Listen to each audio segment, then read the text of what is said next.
the world, and that, there's a lot of things that we've really taken for granted, and, simple things, air, water, people just kind of take for granted what we have.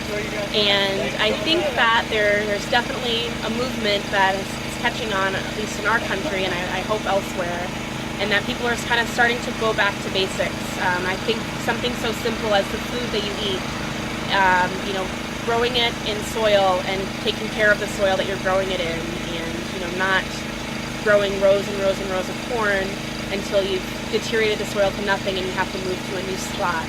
And I think that, little things just like buying, chickens who aren't, crammed in a little shelf together, living terrible lives, things like that. When you kind of start with something small, and it's as simple as, instead of buying, tomatoes from the supermarket that came from Chile and were picked when they were green and they're still hard and they have no flavor, but instead of doing that and supporting, all the gas it took to get them here, go buy something from one of your neighbors who grew something and, is doing good for the ground they're growing it in.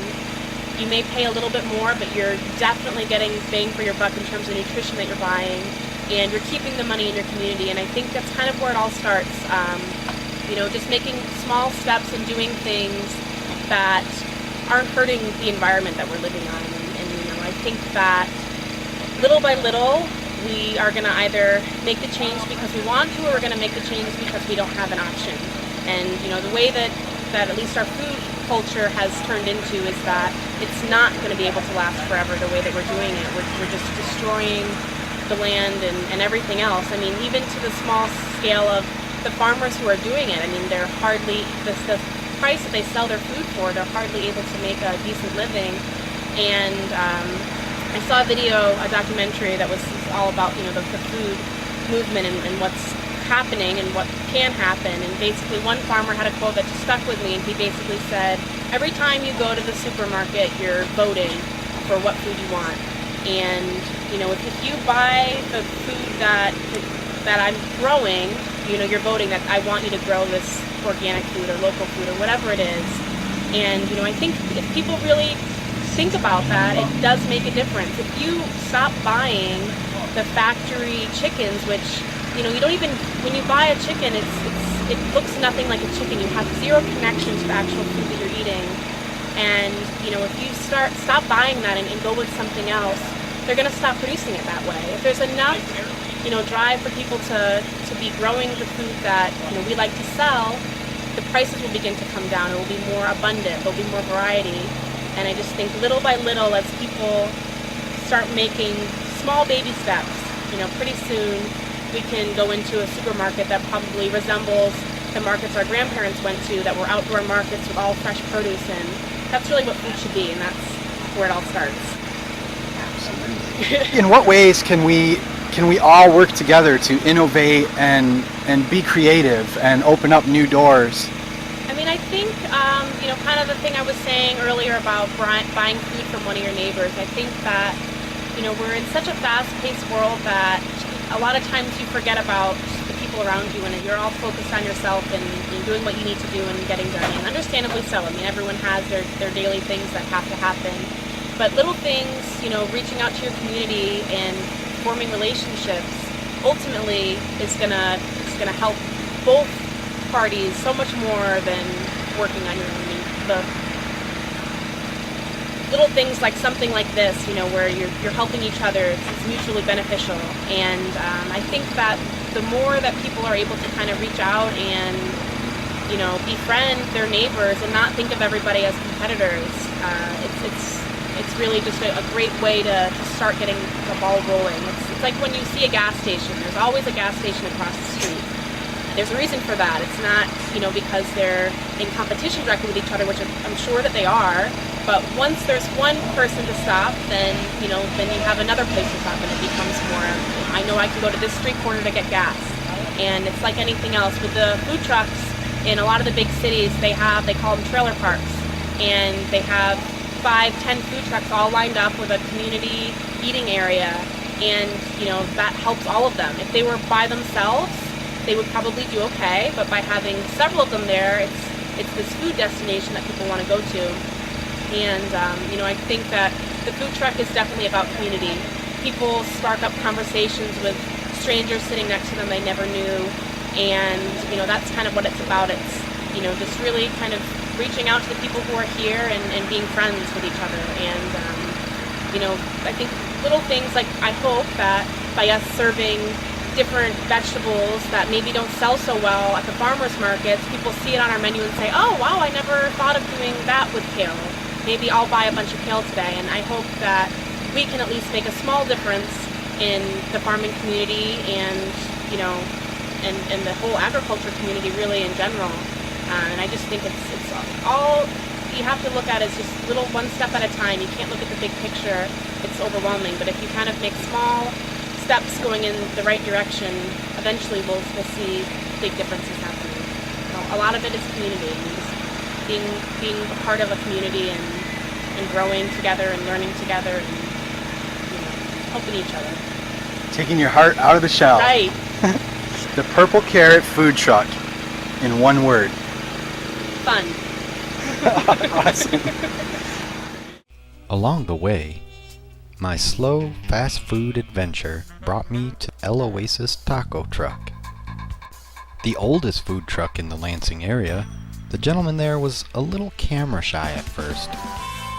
But after explaining the purpose of this video, he eventually warmed up and agreed to talk with me for a bit.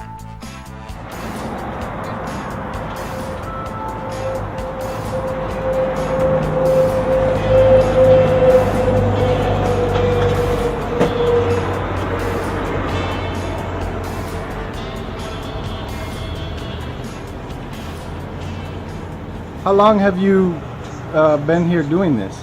In this location, probably 6 years.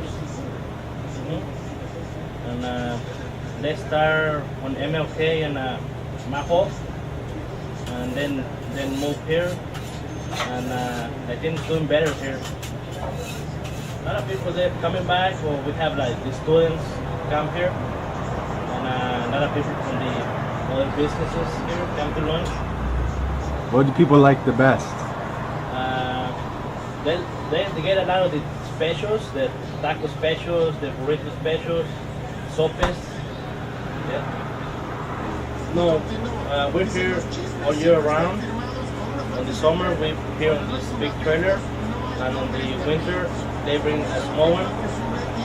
It's better for the heat, and we don't sell a lot of stuff like we do right now. And that's on the winter. But this is it's so quiet.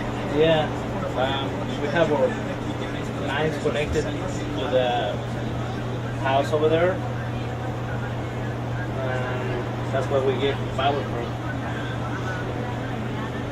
That's cool. Maybe this food is if you go to Mexico, that's what you find over there, more authentic. Over here, the other restaurants probably is Tex-Mex, and it's different.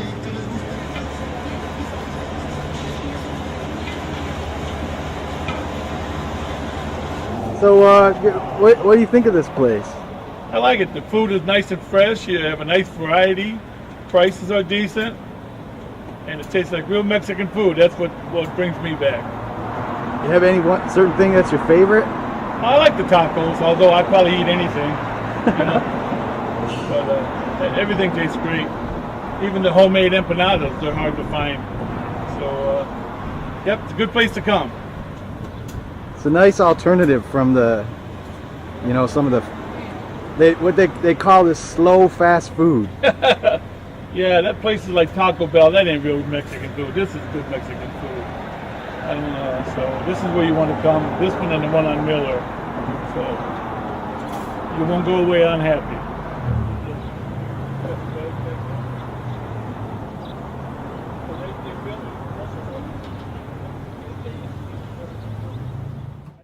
After hearing so much about sustainability and the importance of buying local, I decided to visit a couple of the area growers that supply these food trucks with fresh produce and livestock.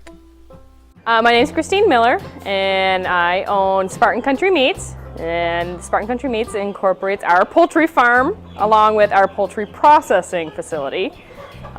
We raise meat chickens. We get them as day-old chicks until they're about 7 weeks old, and then we process them and take them to local farmers markets and sell to the local Lansing mobile food trucks in the area. What are some of the trucks that you work with?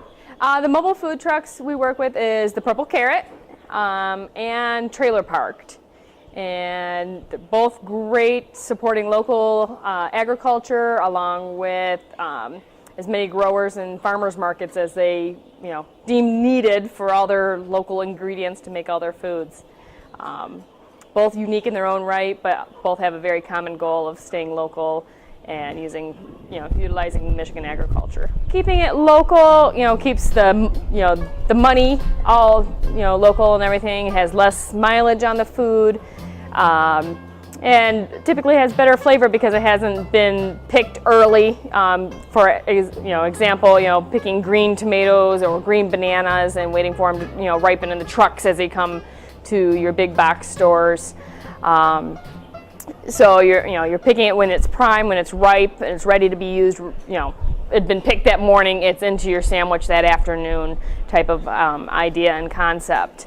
Using the local meats, knowing the farmers that's growing it, you're knowing what type of product and the quality of product you're getting versus using those big commercial type growers that never even know what the animal looks like. I personally have touched every single one of these chicks, as day-old chicks, dipping their beaks in water to make sure, each of them know where the waterer is.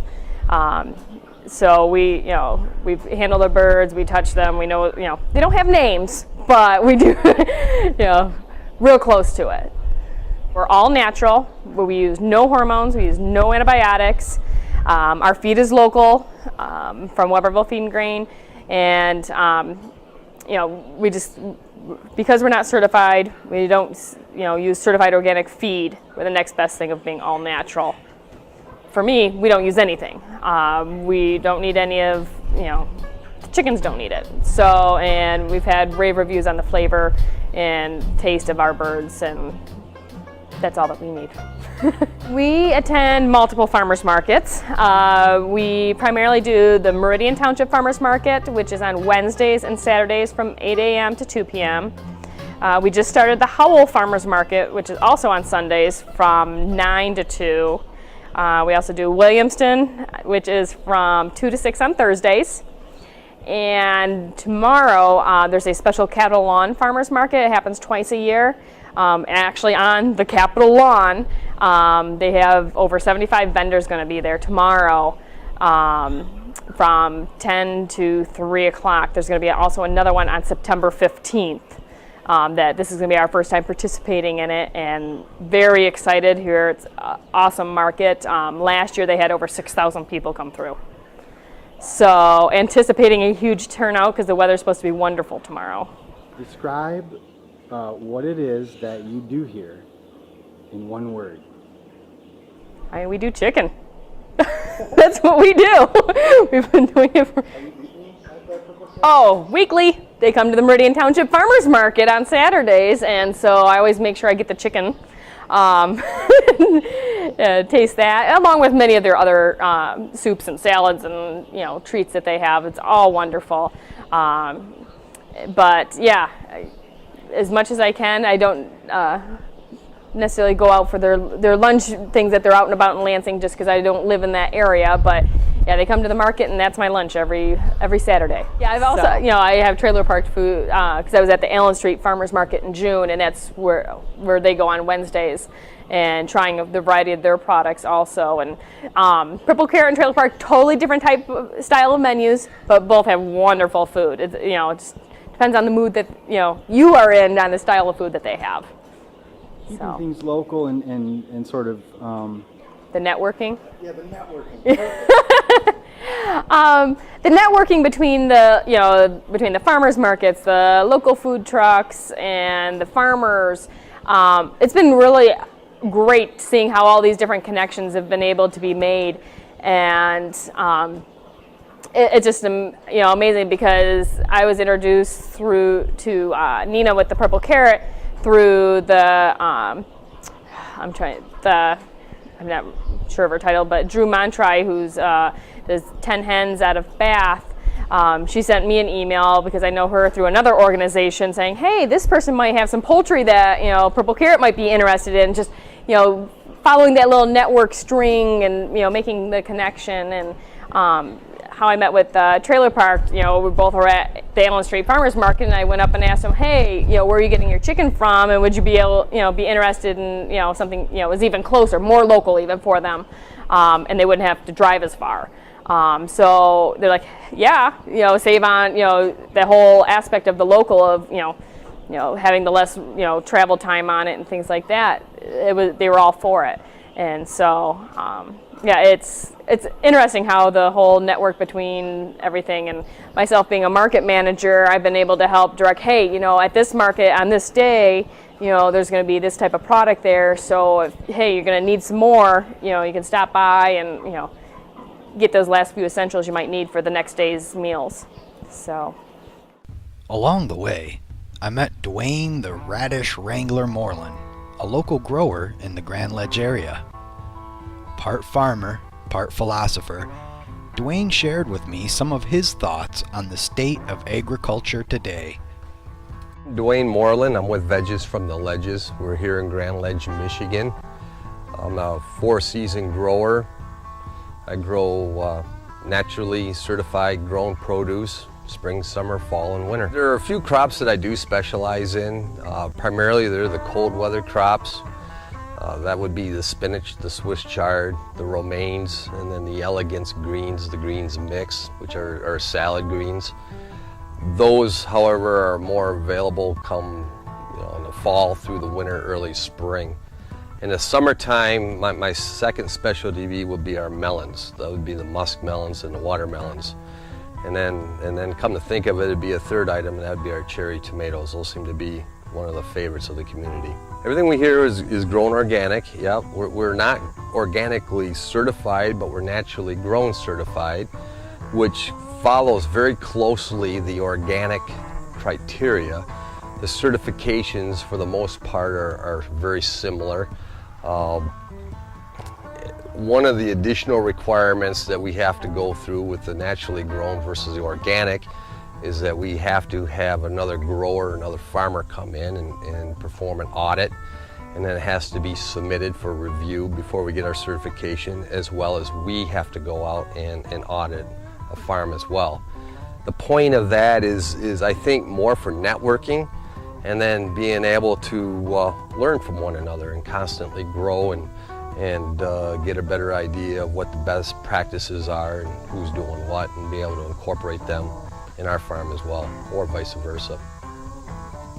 Purple Carrot is one of our newer customers. I just met them not too long ago, and I'm trying to get more into the retail establishment, if you will, the restaurant business. Right now, the big push with us is with the Farm to School program. We've had a meeting here, I'd say 3-4 weeks ago, where we had 12 individuals representing 4 different school districts come up and learn what we've got available throughout the school year and how we grow and tour the operation. Yeah, it's interesting you bring that up. There is a big push for locally grown sustainable agriculture. I think the bulk of it has to do with health considerations. People want to know where the food's coming from. I think people overall are getting kind of frustrated and tired of being misled. I mean, you hear on the news, you read in the paper, it's on the internet. We start looking at some of these genetically altered seed companies and some of these other corporations that are putting out product, and it's not necessarily in the best interest for the people in general. It's more about corporate profits. The big thing though is health issues, and it's all interrelated, but we take a look at, we don't know what our healthcare costs are going to be down the road, regardless of what policies are or aren't in place. We just know that healthcare is getting more and more expensive. We're all getting older.